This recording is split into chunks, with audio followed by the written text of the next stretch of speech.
think, economic proposal from the left of the last decades that I'm aware of is the so-called basic income or basic rent proposal. I think it's almost a symptom of our state today. It's, I claim, an impossible dream. The dream that capitalism itself, that we can keep it and make it work in a socialist way, as it were. It has one very good, you know what's the basic idea? The basic idea is that each citizen, independently of his status, it has nothing to do with our employment, should be guaranteed, should get from the state a certain minimal income which enables him or her survival with a minimally decent standard of living.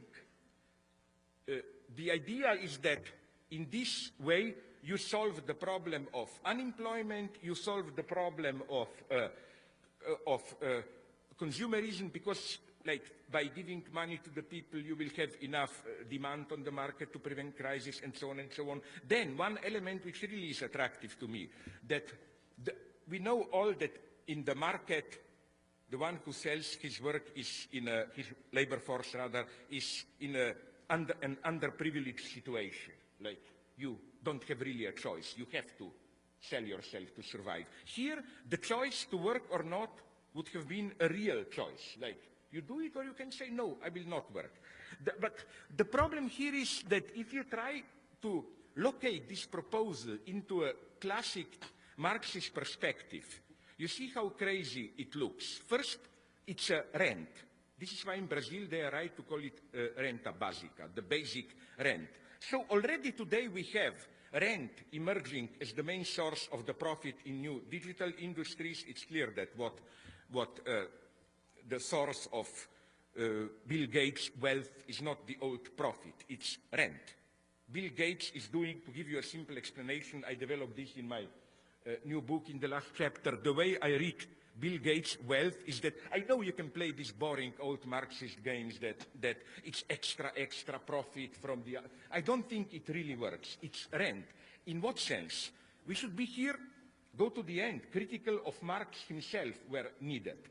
You know, Marx had that wonderful insight in that famous passage from his Grundrisse into how, with the key role of knowledge, in the production process in all senses, from scientific knowledge to expertise, time, this so-called labor theory of value with time spent of labor and the source of value becomes meaningless.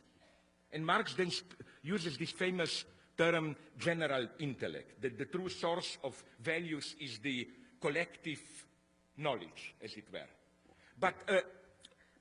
But Marx is here also at his lowest. He comes very close to a simplistic expectation that this means when capitalism will reach this level, it will simply collapse. He says it will become meaningless because labor, time spent on labor is no longer the source of value. Now, what Marx was not able to imagine, I think, is this, what he calls general intellect, collective knowledge, that it can itself be privatized and then sold, if you are in a monopoly position to market it, sold for not so much for profit as for rent. I think, correct me if I'm wrong, I think quite a good theory that this is what is happening today. On the one hand, we have people like Bill Gates. He succeeded through his market manipulation. I mean, every idiot knows that Microsoft is by far not the best program. Why do we all use it? Because he occupies the de facto, more or less, monopoly position, so it's not profit. We are paying the rent to be able to participate in the general intellect, as it were. That's what Marx didn't quite get it. On the other hand, Marx made another wonderful mistake when he insisted on that the only source of value is labor and so on. He gives a very unfortunate example, although his theory is right, of example, namely of oil. But exactly today, oil is a source again, but it's not profit, it's rent.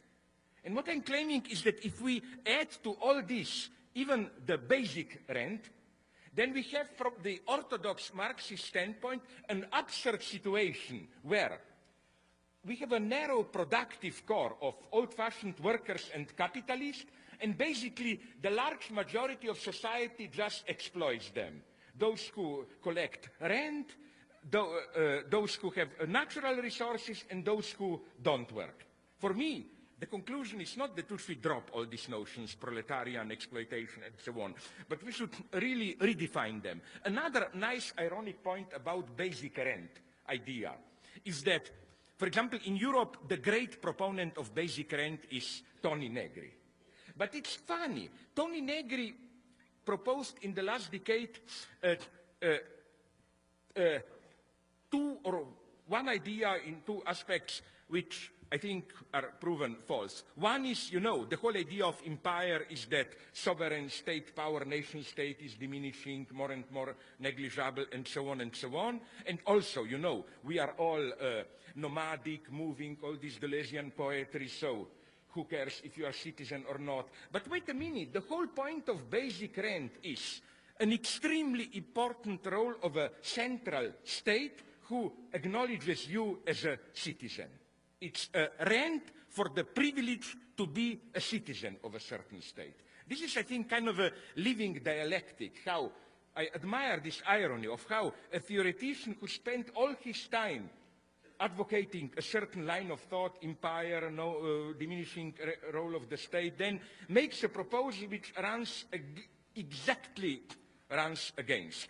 The dream is, as it is clear, you should read the guy, he's interesting, Robert van Parijs, a Belgian, I think, sociologist, who developed this notion of basic income or basic rent. His idea is that this is the only way to legitimize capitalism. I think it's yet another dream. But again, I read this as the sign of a defeat. Defeat in the sense that the most radical imagination today, imagination in the sense of something which really has the trust to realize itself, is you accept capitalism as it is, just you dream of a perfect welfare state. How should I put it? It's a perfect welfare state dream.